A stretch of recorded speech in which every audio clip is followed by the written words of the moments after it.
Algumas notícias dessa semana me deixaram bem chateado e eu quero dividir com vocês algumas considerações sobre o que eu li, né? Em grande parte a partir da minha experiência individual também, né? Porque é o seguinte, olha, foram algumas notícias que saíram sobre o programa agora de deportação em massa do Trump, né? Então, assim, ele é alguém que se elegeu em grande parte com uma retórica contra imigrantes, prometendo que ia deportar milhões de imigrantes indocumentados ou ilegais lá nos Estados Unidos, mas não apenas isso, né? Então, assim, ele começou um programa agressivo de deportações, mas agora está expandindo para outros campos e a gente está vendo agora uma perseguição não apenas de imigrantes, sabe, no território dos Estados Unidos, mas também de estrangeiros, visitantes, turistas, especialistas estão indo lá para, sei lá, para congressos. Então o que aconteceu foi o seguinte, olha, vamos começar com a primeira notícia aqui, que é de um brasileiro, que é um pesquisador da área de IA, de inteligência artificial, e ele teve o visto dele negado. Ele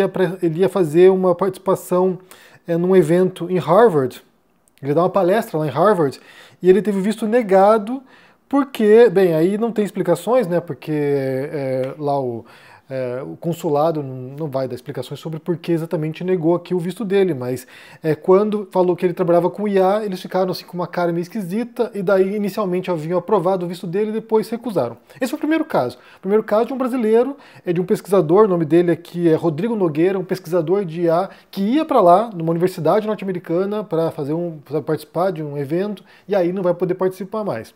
E aí teve uma outra história parecida, dias atrás, que foi de um cientista francês. Aqui, reportagem da Veja, aqui, olha, manchete Estados Unidos barram entrada de cientista francês que tinha mensagens críticas a Trump no celular. No primeiro caso do Rodrigo, né, do brasileiro, ele foi no consulado e teve o visto negado, ou seja, ele nem sequer chegou a viajar para os Estados Unidos, né? Nesse caso aqui, o pesquisador, o cientista, ele foi para os Estados Unidos, ele chegou lá e daí foi barrado ao entrar no país, ou seja, ele foi enviado de volta para casa. Então, assim, não é bem deportado, porque deportado é o processo, né, de ser julgado sabe, enviado para fora. Nesse caso aqui ele não foi admitido, mas no fim das contas tem o mesmo sentido para as pessoas, né? Então era um pesquisador francês, um cientista francês, que estava indo para um evento lá também, e aí foi barrado. E aí é o mais bizarro de tudo, né? Porque assim, no primeiro caso tem lá a descrição do oficial do consulado. Ele vai avaliar lá se, sei lá, vai avaliar vários critérios, né? Se a pessoa tem condições financeiras para poder ir para lá e voltar depois, se tem um plano de viagem, sei lá, eles vão avaliar um monte de coisa. No caso da fronteira, no caso da chegada, né, no aeroporto, por exemplo, o oficial de imigração, eles têm ampla autoridade para verificar suas coisas, né? Então, assim, no caso de europeus, por exemplo, não é necessário, para a maior parte das pessoas, visto. Então a pessoa ela tem uma pré-autorização chamada ESTA, você solicita online, recebe essa pré-autorização e vai viajar. Quando você chega lá, daí o oficial de imigração pode ou não ir com sua cara, né? Nesse caso aqui parece que não foi muito com a cara do cientista. E aí ele foi verificar mensagens do celular do cientista e encontrou conversas desse cientista criticando o Trump. E aí esse foi, aparentemente, o motivo pelo qual ele não foi admitido no país. Ou seja, passou a noite na cadeia, se não me engano, lá na detenção, e foi enviado no dia seguinte de volta para a França. E isso criou aí uma questão diplomática, né, um incidente diplomático, e aí até o ministro do Ensino Superior e Pesquisa da França, que é o Philippe Baptiste, ele fez um pronunciamento criticando a postura, né, e convidando cientistas americanos a se mudarem para a França para desenvolver suas pesquisas aqui na Europa. Então, assim, é um caso mais complicado do que o primeiro, né? No caso do primeiro ali, o brasileiro, sabe, sei lá, estranha história, mas nesse caso aqui a história é grotesca, né? Um cientista indo para lá para fazer um evento e é enviado de volta para casa. E aí agora o que aconteceu é que alguns países europeus, como a Alemanha e o Reino Unido, estão emitindo um alerta para os seus cidadãos para que fiquem ligados. Olha só, se vocês forem para os Estados Unidos, tem chance de vocês voltarem para casa sem pisar no solo americano, sem entrar no país. Porque agora há essa política agressiva de rejeitar imigrantes, estrangeiros, sei lá, possíveis imigrantes em alguns casos, né? E aí a outra notícia que é mais chocante ainda para mim, né, que mais deixou chateado no fim das contas, foi uma notícia de agora, acho que foi de ontem, inclusive, que o Trump vai revogar agora o status de 532 mil imigrantes que estão lá agora principalmente cubanos, haitianos, nicaragüenses e venezuelanos, fizeram parte de um programa do Joe Biden para receber imigrantes que estavam em países ali, em países em situações complicadas, né, socioeconômicas ou políticas. Então, 500 mil de imigrantes nos Estados Unidos agora que vão ter os seus vistos revogados. Isso vai gerar um caos institucional no país, né? Vai gerar um caos, porque o que essas pessoas vão fazer? Vão embora para casa agora? Vão ficar ilegalmente no país? Vão ser deportados? Sabe, 500 mil de pessoas que estão com seu futuro agora em jogo sem saber o que vai acontecer. E aí, como eu falei, esse é um assunto que fala muito pessoalmente para mim, porque eu sou imigrante, né? Então eu tô fora do Brasil há quase 20 anos. Ano que vem completa 20 anos. Eu fui embora do Brasil, eu tinha 25 anos de idade. E eu passei boa parte da minha vida adulta como imigrante. E aí, ver essas histórias, né, dá uma sensação de tremenda fragilidade, né, sabe? E como a vida de um imigrante é difícil, e aí você fica, sabe, sujeito a decisões muitas vezes arbitrárias de quem está no poder e que podem impactar completamente a sua vida. Eu já contei a história aqui várias vezes, né, sobre o tempo que eu passei no Reino Unido, na Inglaterra, morei lá há quase 2 anos, e aí a decisão de ir embora foram muitas razões, né? Uma delas tinha a ver com o clima, que é horroroso, né? Eu morava em Manchester, chove quase o ano inteiro, assim, é deprimente o negócio, mas tinha a ver um pouco com o clima, tinha a ver um pouco com as condições de trabalho ali, né? É um país que é muito caro, a Inglaterra é cara, morar em Manchester é bem caro, então assim, senti que a gente trabalhava para pagar conta, né? A gente vivia com benefício, a gente recebia benefício do governo para ajudar a complementar a renda familiar, e mesmo assim era difícil pagar as contas, porque os gastos são muito altos. E aí, nesse momento, acontece o Brexit, que foi o referendo para deixar a União Europeia. Então, o Reino Unido votou a favor de deixar a União Europeia, e aí todos nós que éramos imigrantes, né, as pessoas que estavam lá residindo, europeus, por exemplo, ou parentes de europeus, ou sei lá, pessoas que tinham algum visto sei lá, de trabalho, essas pessoas estavam preocupadas com o que aconteceria depois.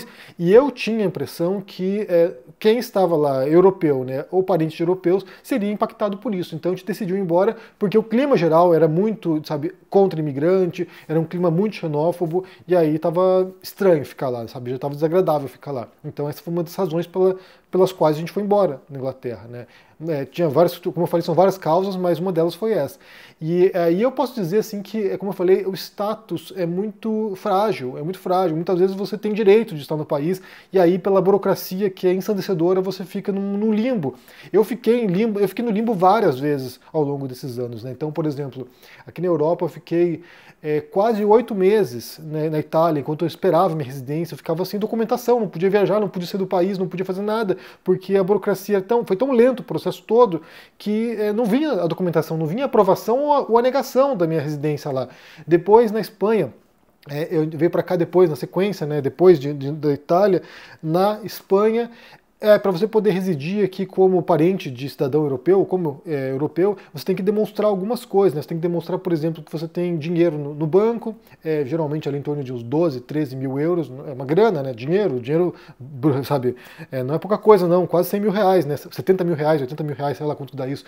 Então, assim, você tem que ter na conta bancária isso, para demonstrar que você tem condições de se manter. Se você não tiver isso, você tem que ter ou um trabalho, só que daí você não consegue trabalho se você não tiver residência, então você precisa de uma coisa para outra, ou você tem que ser autônomo ou abrir uma empresa aqui. Então a gente veio para a Espanha a primeira vez, naquele momento a gente tentou a residência, não aprovaram a minha residência aqui, não aprovaram, eu fiquei aqui meio que indocumentado, porque como cônjuge de alguém da União Europeia, eu tinha o direito de estar aqui, não podia ser deportado, não podia ser mandado embora, mas fiquei no limbo, sem documentação.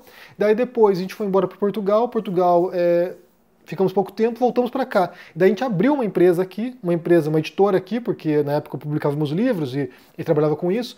Aí abrimos uma editora aqui e pagando impostos, essas coisas, aí deram a residência, aprovaram a minha residência.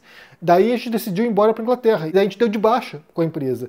Sabe, semana seguinte já veio uma carta aqui dizendo o seguinte, olha, a gente viu que se deu de baixa na empresa, e, portanto agora você tem que demonstrar se tem outros meios para se manter aqui na Espanha ou não. Como não tinha, revogaram minha residência aqui. Fomos para a Inglaterra. Na Inglaterra, o lance do Brexit, né? Acontece o Brexit, a gente vai embora e daí a gente vai para a estrada, a gente virou nômade, né? Ficamos na estrada aí durante quase 2 anos, sem documentação. Eu estava aqui com o meu passaporte brasileiro, viajando para um lado e para o outro aqui, sabe, no limbo. É isso, no limbo, né?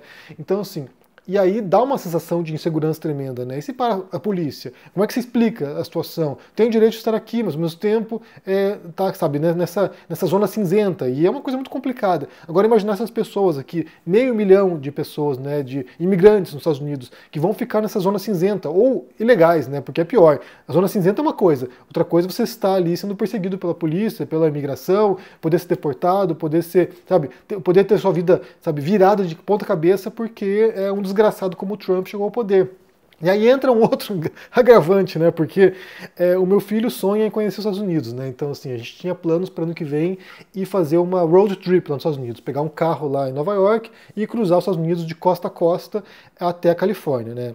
Eu morei nos Estados Unidos durante 4 anos, eu não conheci muito lá, né? Porque eu trabalhava igual um condenado nos Estados Unidos. Então, assim, trabalhava quase todos os dias do ano, tinha pouquíssimos dias de folga, então, assim, o máximo que eu consegui fazer era uma viagem de ida e volta, assim, perto, né? Então, conheci, por exemplo, conheci a capital, conheci Washington DC, conheci Atlantic City, conheci Filadélfia, conheci algumas cidadezinhas menores, né? Não pude viajar muito para os Estados Unidos. Viajei um pouquinho na costa leste, ali perto de Nova York.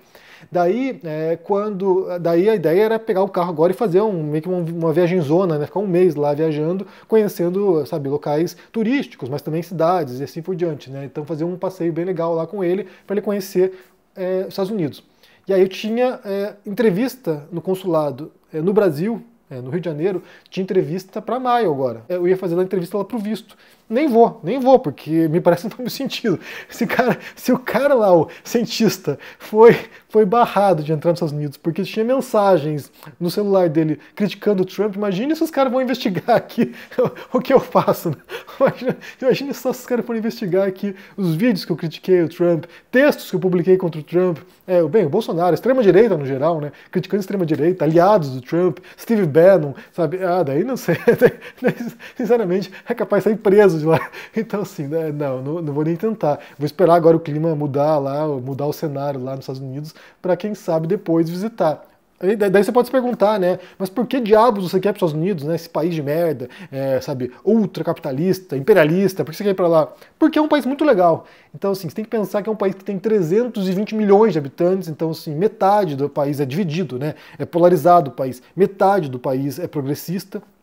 Há muita coisa legal lá, eu morei em Nova York, né, como eu falei, morei 4 anos lá, é uma cidade incrível, tem muita coisa legal para conhecer lá, né, tem museus extraordinários, sabe, tem uma produção cultural extraordinária, incrível, então tem muita coisa legal para ver. Só que, é claro, né, pensando nesse cenário aqui, não é tão estimulante assim. Inclusive, né, tem agora essa disputa, né, o Trump o tempo todo antagonizando o Canadá, e muitos canadenses que passavam férias nos Estados Unidos estão abandonando os planos de viajar para os Estados Unidos, conhecer os Estados Unidos, sabe, passar férias lá. Eu vi até uma reportagem ontem da CNN nos Estados Unidos, falando sobre uma cidade costeira lá em Maine, que é um estado bem para o norte, lá perto da fronteira, e que estava desesperada, as pessoas desesperadas, porque eles dependem do turismo canadense, assim, boa parte dos turistas são do Canadá, que descem para ir para a praia, e esse ano agora vai ser uma catástrofe, porque eles não querem mais, eles estão putos com o Trump, sabe, o tempo todo dizendo que querem anexar o Canadá para que seja o 51º estado dos Estados Unidos. Então, assim, há uma tensão muito forte agora com aliados históricos dos Estados Unidos. Então, assim, é um país fascinante, mas que tem um imbecil no poder agora, que é o Trump, né? E se eu falar isso aqui, aí sim eu não consigo visto. Mas é um país muito legal, e tem muita gente legal também, muita gente, sabe, com consciência, que compreende as coisas, que estuda, que investiga. Algumas melhores universidades do mundo são lá, né? Harvard, por exemplo, várias universidades foda estão lá. Eu fiz vários cursos em universidades importantes lá, então tem uma boa relação com o país, embora seja um país com bastante contradições, né? Um país muito problemático, tem uma profunda desigualdade social, tem muitas coisas complicadíssimas, muitos problemas também profundos lá, e é claro que isso também desestimula um pouco pensar como é um país que está nessa marcha para a decadência, né? Então isso complica bastante. Eu estou assistindo agora uma série, comecei a assistir anteontem, uma série chamada Ladrão de Drogas, não sei se é tradução assim, mas é Dope Thief, que é com o Wagner Moura como protagonista da série, um dos protagonistas da série, e se passa na Filadélfia. E aí mostra, né, meio que o submundo, né, das drogas, da pobreza, de presidiários. E aí é um país que tem isso, né? E sim, eu vivi algumas coisas muito complicadas lá em termos sabe, de condição de vida mesmo. Eu era pobre, eu era imigrante pobre lá. Então essa é uma realidade que eu conheci, sabe, diretamente. E isso é triste, assim, a pobreza lá e o abandono das pessoas, muitos moradores de rua, as drogas. É um país que tem grandes problemas em termos de sabe, de lidar com essas questões sociais e o capitalismo de lá, né, o modelo que eles adotam não ajuda nada, então isso não contribui, piora na verdade. Então ver essa série agora tá me dando alguns gatilhos nesse sentido assim de, porra, eu vi isso aqui, né, era meu dia a dia, eu vi essas pessoas, eu ia para alguns bairros parecidos, assim, embora eu não tenha explorado muito o país, eu conheci muito profundamente Manhattan principalmente, né, morava num bairro que era de imigrante, um bairro que era bastante problemático também, bem violento, então assim, eu gostaria de voltar lá para poder ver outras coisas, às vezes um pouquinho fora também dessa realidade brutal que eu vivenciei durante 4 anos. Mas o fato é que é isso, né? Então, assim, me deixa muito triste esse tema, porque, como eu falei, é um tema que sempre me interessou. Muito antes de ser imigrante, já me interessava. Eu já pensava em morar fora do Brasil desde os 13 anos. Tinha planos para ir para fora do Brasil, para morar na Europa, morar nos Estados Unidos, morar na Inglaterra. Tinha vários planos para isso. Então, assim, felizmente consegui realizar, porque eu acho que eu seria frustrado se eu não houvesse feito essa experiência no exterior.